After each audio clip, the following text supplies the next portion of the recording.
So that light is very annoying.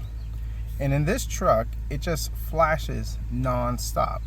It's a little bit distracting when you're driving during the day. It's worse when you drive at night. And in this video, we're gonna delete on that. Now, there is a way you can delete on it, and this is the way I've done it for a while. Just, a little piece of tape right over there. Works great. But, it just don't look right. Now, I get the whole purpose of the TPMS system and all that type of stuff. Let you know if you got a flat tire, low pressure, or if you're losing air while driving, all that type of stuff. It's cool, but in the case of this truck with these first gen Tundras and even Sequoias, it's just annoying because they just flash non-stop. So I got on the interweb, got on a couple of forums, did some research, and apparently there's a way to disable this without modifying the cluster, to say the least. I've seen people just kind of, put a piece of tape there, solder out a component, a whole bunch of weird different stuff, but that's just way too involved and complicated. But there's a simpler way. So behind the dash, which we need to take this off, and I believe part of the glove box, there's the module for the TPMS system. And from what I understand, the pink wire just needs to be grounded. And once we ground that, that should get rid of this. Now, I'm a car guy. My dad drives this truck mostly. He's a car guy, and we check our tires. When you get random changes in the weather, pre-road trip inspections, all that type of stuff. So I'm not worried about that. Plus, the original vehicles I drove back when I was younger, we didn't have that. So really, it's no loss if we get rid of this light. So let's go ahead, let's rip this apart. Let's find this module, find that wire, and figure out a way to ground it out and see if it gets rid of the light. So first things first, these need to get pulled out. Now kind of be careful with it because there's like these little metal clips or spacers. They come out, these things just kind of flop around. I think, yeah. Perfect example is this one. I lost the clip and I just put a piece of paper in there. It works, it's been like that for years. So just kind of keep that in mind. Now that that's out, we get these three.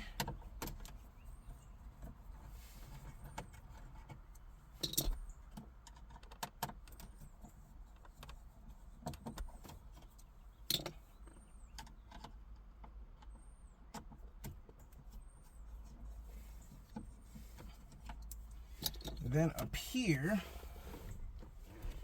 tilt these all the way up, and you can get to the two screws right up there.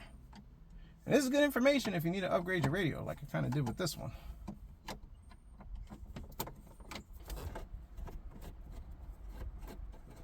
This should come out pretty easy, or you can use a plastic pry tool. There you go. Now, from what I gather, we need to take this out. Those should be 10s, I think. I bought this toolkit from Lowe's. This was back when things were cheap, and I think I paid like 20 bucks for it. It's a great toolkit. But here's the thing. It is like almost impossible to get this ratchet out. So what I typically have to do is keep a tool handy and pop it out that way. So yeah, just my side thought on that.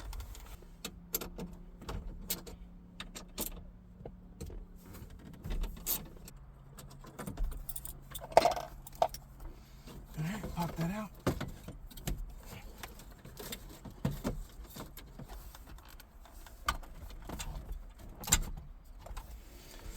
All right.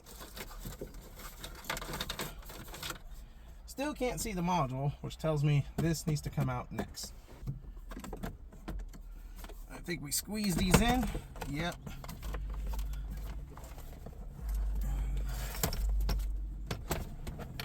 Can't remember if that just hangs there or that pops out.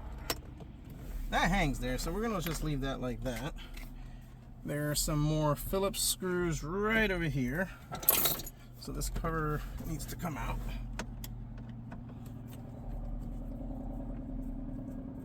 There's another one right down here.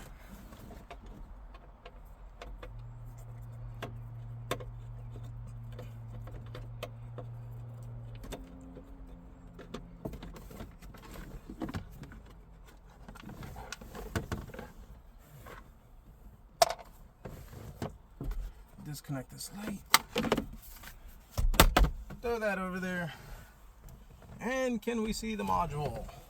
Okay, so after digging around, right, can I get it in the shot? Right there. On the right, there's a nut. And apparently that's what holds that module in place. So we're gonna take our 10 millimeter, just like so, with an extension. See if we can, there we go. And just pray we don't drop it. Now that that's loose,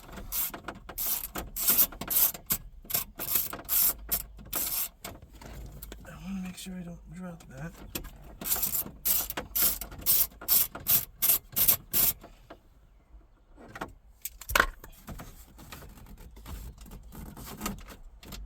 Well, luckily my hand fits in there.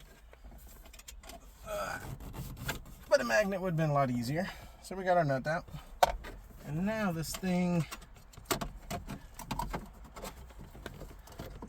should kind of come out. And now we should have access right over here. So it should be this wire right over here if you're looking at the connector. It's on the top, so there's a tab right over here. And if you're looking at it right here, 1, 2, 3, that should be it. Now there is another one down here, but that's a pink with black. So, yep, that's our wire. Now that we have this, I went ahead and exposed this, and we need to ground this out. So there's two ways to do it. One, we could take the white and gray wire, which I was looking up on a wiring diagram, and that's actually the ground for this. So we can jump those two wires together, and that would work, which maybe I'll do that. Or we can do an eyelid and just kind of feed the eyelid right over there. So I'm gonna see what I come up with and we'll come back. All right, so it's soldered, got the wire loom back on it, put some tape right over here, so we're good to go. So yeah, that's how we're gonna do it. That's gonna be a lot better and it won't interfere or anything.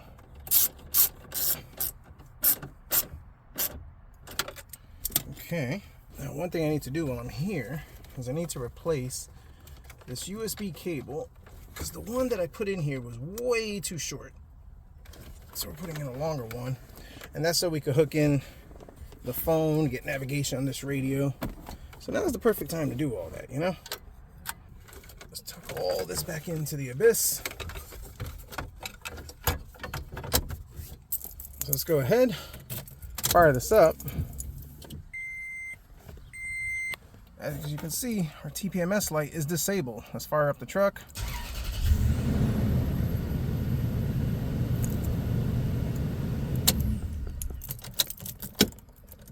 Do it again. Sweet. So yeah, that's definitely probably the easier play. You know, I was thinking that way, but nothing interferes here. This is not going to interfere with the duct. The duct will clear right over there. This is sitting perfect. Let's go ahead, let's put this thing back together and just give you my final thoughts. Put back together, she looks good. Got my longer cable over here, which is gonna be a lot better in the sense that it was tight over here. And not that you should be using your phone while driving, but at least the passenger, if they need to get on my phone or get information, which is typically the wife, yeah, she doesn't have to hunch over and kind of deal with it. She has the length to just sit back comfortably and mess with my phone. So that was good. Plus, I think that cable was going bad. But anyways, back to this video. Let's go ahead. Ooh, wrong key. I think that's the other Toyota. 2006. Yeah, here we go. Nice. Perfect. No lights. So let's talk about the pros and cons of this.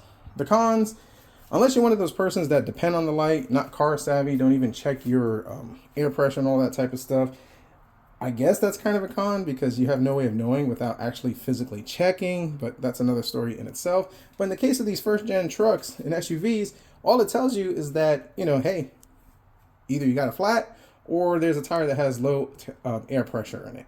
So you still got to go around, you got to take the tire gauge and you got to check all that type of stuff. So you got to still be a little savvy. So it's kind of pointless on these older vehicles. Newer vehicles actually tells you what tire is low on pressure. But as far as cons, I mean, I really can't see any. Now, as far as pros, Cost savings, folks. I got a quote for like $200 to change all 4 of those sensors and get them programmed. That's definitely no bueno. I'm not down for that. This cost me pretty much free because I had a bunch of this wire, and in fact, this wiring is from the sketchy wiring that came from my 2nd gen truck. So my 2nd gen Tundra is fixing my 1st gen Tundra. But if you had to buy it, you probably spend maybe $20 on some wire and some eyelids, which is pretty cheap, or probably even cheaper, maybe even 10 bucks. But if you have it, it's free. It took about 30 minutes to do, and now that light is gone. And that's another pro. They flash, and it is annoying. And especially at night, you just see that amber flashing. It's distracting, gets on the nerves. I mean, that's just me, but let me know your opinions in the comments. On days, it's not too bad, but either way, it is annoying. I'd rather save the money, get rid of that light, just do something like this and bypass it. So let me know your thoughts in the comments. Should you bypass that? Is the TPMS system worth it? Definitely like to get thoughts on that. Thanks for watching. Hope you enjoyed this video. And let's go fix or bypass something else on my vehicles.